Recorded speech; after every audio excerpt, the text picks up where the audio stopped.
बड़ी खबर सबसे पहले कंगना रनौत से जुड़ी, उनकी बहन से जुड़ी, क्योंकि दोनों आज बांद्रा पुलिस थाने में मौजूद है। हाईकोर्ट के आदेश के मुताबिक राजद्रोह के केस में उन्होंने थाने जाकर हाजिरी लगवाई है। कंगना ने अक्टूबर में उनके खिलाफ दर्ज की गई राजद्रोह के केस को खारिज करने की मांग की थी और समन पर थाने में नहीं गई थी। कंगना और उनकी बहन को गिरफ्तारी से राहत मिली, लेकिन उनको थाने में पेश होने के लिए कहा गया है।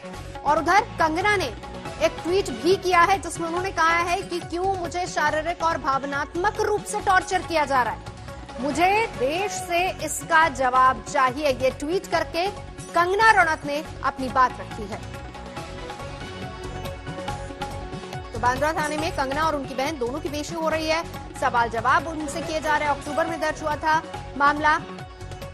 कंगना रनौत से पुलिस फिलहाल अभी पूछताछ कर रही है। सवाल जवाब का सिलसिला लगातार वहां पर जारी है।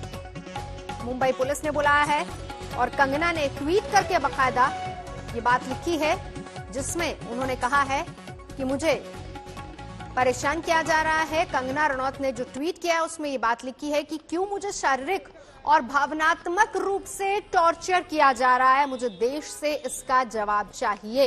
ये कंगना रनौत ने ट्वीट करके लिखा है। इस बीच कंगना रनौत बांद्रा पुलिस स्टेशन में सवाल जवाब लगातार जारी हैं। हाईकोर्ट ने थाने में पेश होने के लिए कहा था। देशद्रोह के केस में हाईकोर्ट ने पेश होने के लिए कहा था और इसीलिए आज कंगना और उनकी बहन दोनों वहां पर मौजूद हैं। घर से निकली कंगना रनौत वो तस्वीरें लगातार आपको दिखा रहे हैं और थाने में पहुंची हैं कंगना, ये उसकी तस्वीर भी आपको दिखा रहे हैं। साथ में उनकी बहन रंगोली भी है।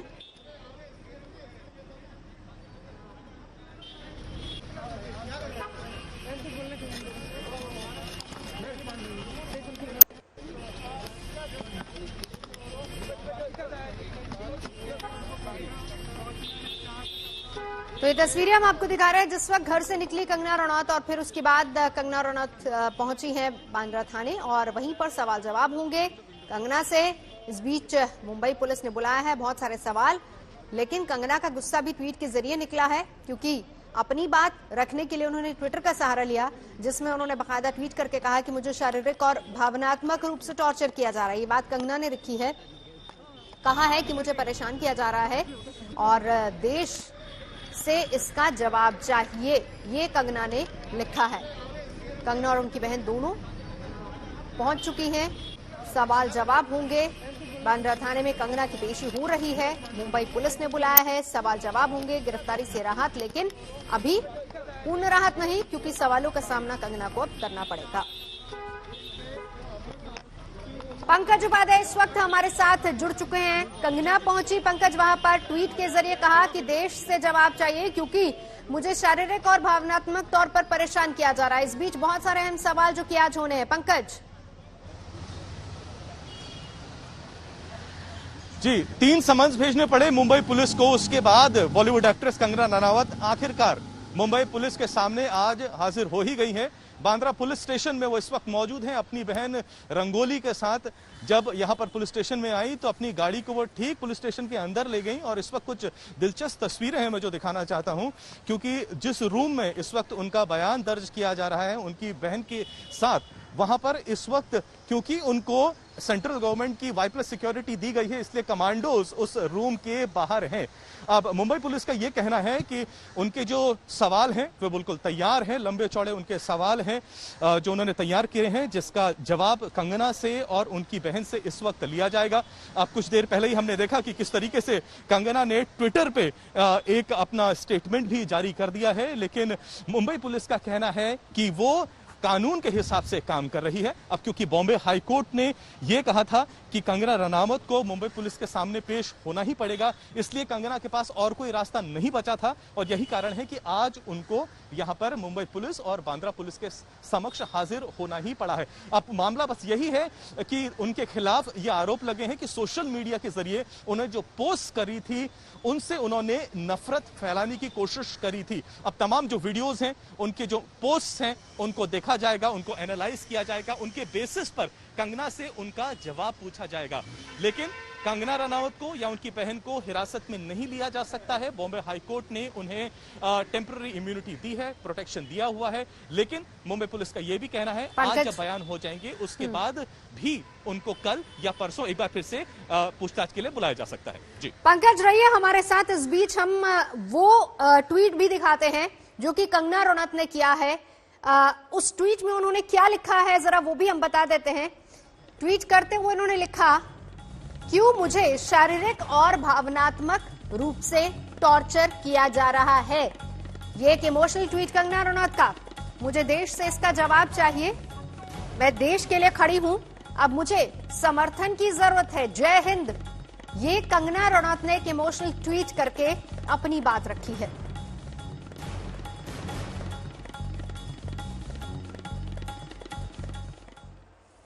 आगे बढ़ते हैं, बात किसानों की करेंगे। एक और दौर की बातचीत के लिए पहुंच चुके हैं किसान विज्ञान भवन। सरकार और किसान दोनों आमने सामने होंगे बातचीत की टेबल पर एक बार फिर से, क्योंकि दो मुद्दे अभी भी ऐसे बाकी हैं जिन पर कोई सहमति नहीं बन पाई है। इस बीच कृषि मंत्री भी थोड़ी देर में विज्ञान भवन पहुंचने वाले हैं। कृषि मंत्री ने सकारात्मक माहौल में बातचीत की उम्मीद जताई है। अब तक की बातचीत में दोनों अपने अपने रुख पर अड़े हुए हैं, लेकिन उससे पहले एक बड़ी खबर यह भी है कि किसानों से बातचीत से पहले बड़ी बैठक अमित शाह के घर पर भी हो रही है। कृषि मंत्री नरेंद्र तोमर वहां पर मौजूद हैं, वाणिज्य मंत्री पीयूष गोयल वहां पर इस बैठक में मौजूद हैं। और ये बैठक भी बहुत अहम है क्योंकि किसानों से बातचीत से पहले गृह मंत्री के साथ वाणिज्य मंत्री और कृषि मंत्री दोनों बैठक कर रहे हैं। और ये बैठक बहुत अहम है आज की इस बातचीत से पहले जो कि किसानों के साथ होनी है। चार अहम मुद्दे, दो पर बात बनी, दो पर अभी भी पेच फंसा हुआ है। किसान हटने को तैयार नहीं।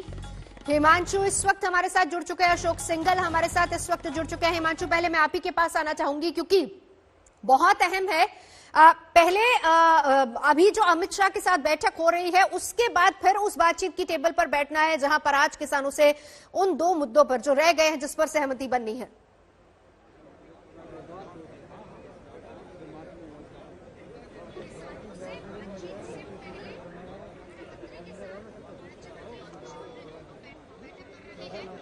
देखिए बिल्कुल दो मुद्दे वो हैं जिस पर सहमति नहीं बनी है छठे दौर की बैठक के अंदर जो है नवजोत। इन दो मुद्दों पर सहमति बन गई थी, दिल्ली पॉल्यूशन एक्ट को लेकर और जी नवजोत। हिमांशु बोलिए, हम सुन पा रहे हैं।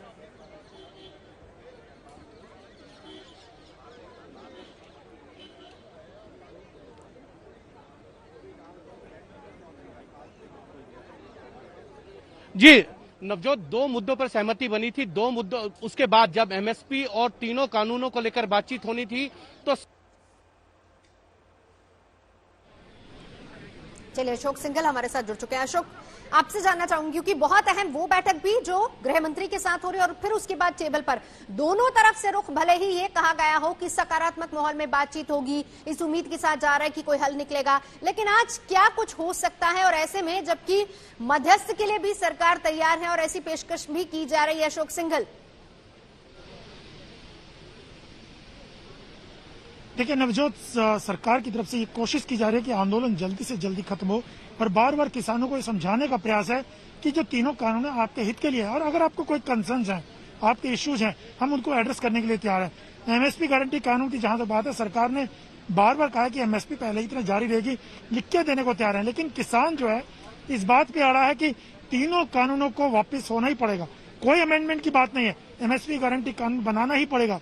आज भी मेरी मीटिंग से पहले किसान नेताओं से बात की, उनका यही कहना था कि हम लंबा संघर्ष करने के लिए बैठे हुए हैं, कितना भी लंबा करना पड़े। और कल रिहर्सल भी की थी, उन्होंने परेड कराई थी जो रिहर्सल की 26 जनवरी को देखते हुए। तो किसानों का साफ तौर से कहना है कि हम इससे कम नहीं मानेंगे, लेकिन सरकार बार बार यही कोशिश कर रही है कि किसान माने और आंदोलन छोड़े।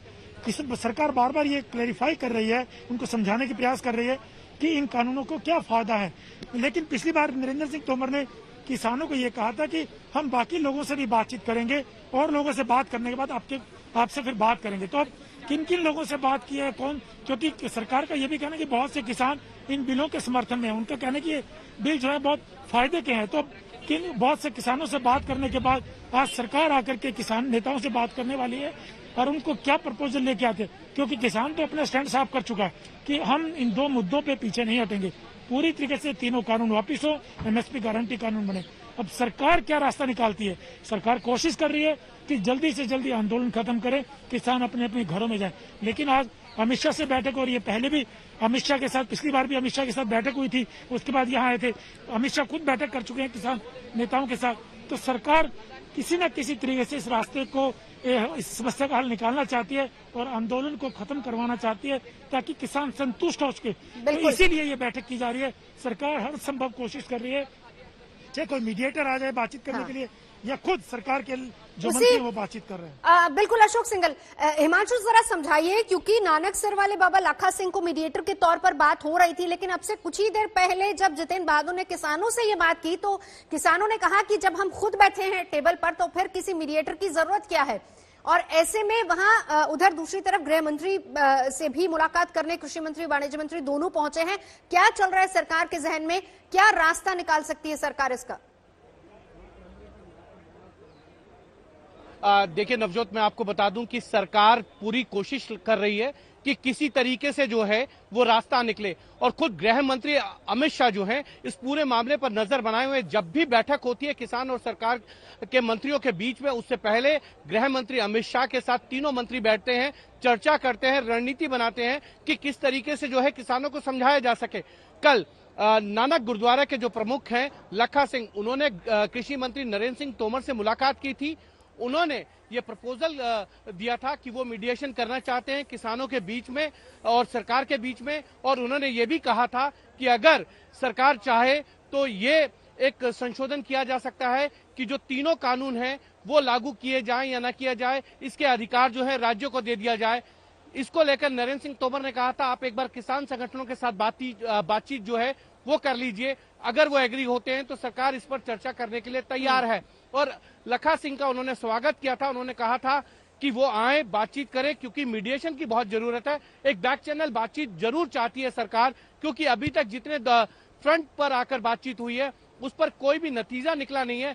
2 बातों पर जो सहमति बनी थी वो सरकार ने पहले ही अपने प्रपोजल में भेज दी थी। तो इसका मतलब ये है कि अभी जो बहुत बड़े इश्यूज हैं उसको लेकर किसी भी तरीके से जो है किसान जो है वो टस से मस नहीं होना चाहते हैं। वो चाहते हैं कि तीनों कानून वापिस हो और सरकार चाहती है संशोधन हो, इसीलिए मीडिएशन की जरूरत है। और लखा सिंह ने खुद से आकर ये कहा था वो मीडिएशन के लिए तैयार है।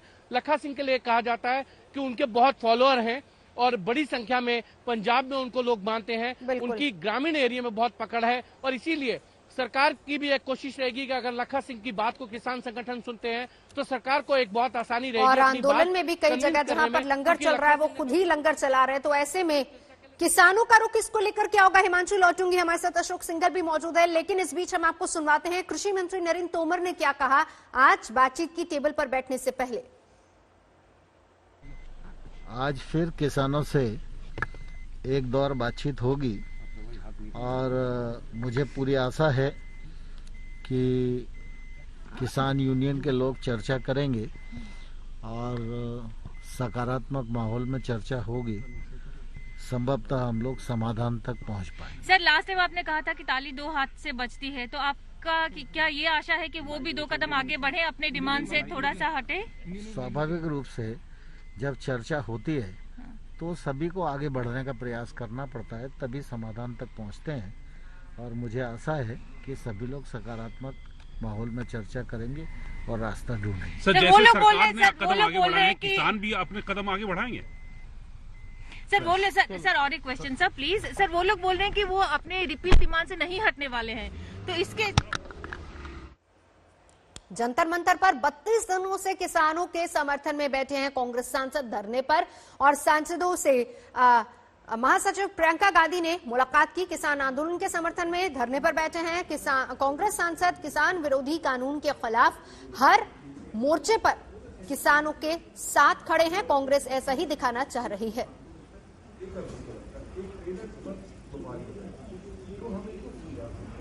तो ये तस्वीरें आपको दिखा रहे हैं सांसद रवनीत बिट्टू को, आप देख सकते हैं इन तस्वीरों में कई सांसद कई दिनों से बैठे हैं। बहरहाल तीनों कृषि कानूनों के विरोध में एक तरफ जहां किसान, पंजाब और हरियाणा का किसान दिल्ली की सरहदों पर डटा है, 44वां दिन है। इस बीच सांसद भी, कांग्रेस भी सरकार पंजाब में कांग्रेस की है, तो वो दिखाना चाहते हैं कि किस तरीके से वो भी किसानों के साथ है। हालांकि किसान साफ कह चुके हैं, बार बार इस बात को दोहरा चुके हैं कि उन्हें किसी सियासी पार्टी की जरूरत नहीं, अपनी मांग वो सीधे सरकार से खुद रख रहे हैं।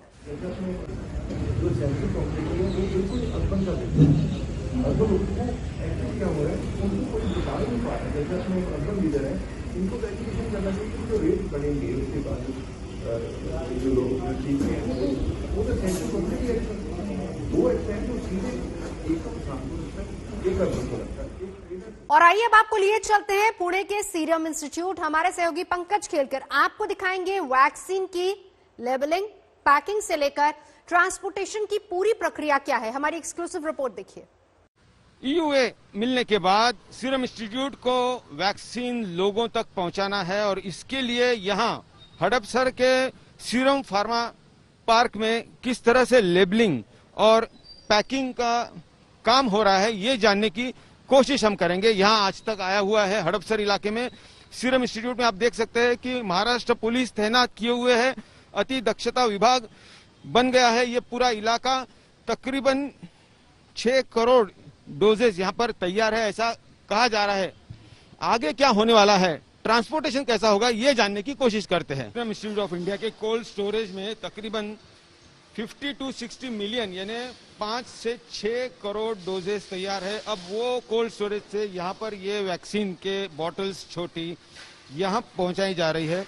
अत्याधुनिक मशीन है जिस पर प्रति मिनट 500 बॉटल्स को लेबल लगाया जाता है और बारीकी इतनी है यानी सावधानी इतनी बरती जा रही है कि जो स्टिकर है उसके ऊपर अगर एक डॉट भी इधर का उधर हो गया तो भी वो बॉटल किनारे कर दी जाती है। उसके बाद उसको मैन्युअली रेक्टिफाई किया जाता है और फिर वो पैकिंग में जाती है। तो यहाँ पर जो बॉटल्स है वो आगे किस तरह से बॉक्सेस में पैक होती है, इस बारे में जानते हैं। सर बताइएगा। सर ये हमारा जो लेबल हुआ वायल है उसको एक कन्वेयर के ऊपर लोडिंग करते हैं। इसमें से 2 ट्रैक में वो वायल डिवाइडेड हो जाती है और वो डिवाइडेड होने के बाद उसका 10 का एक रो बनता है, इसमें एक पार्टीशन इंसर्ट होता है।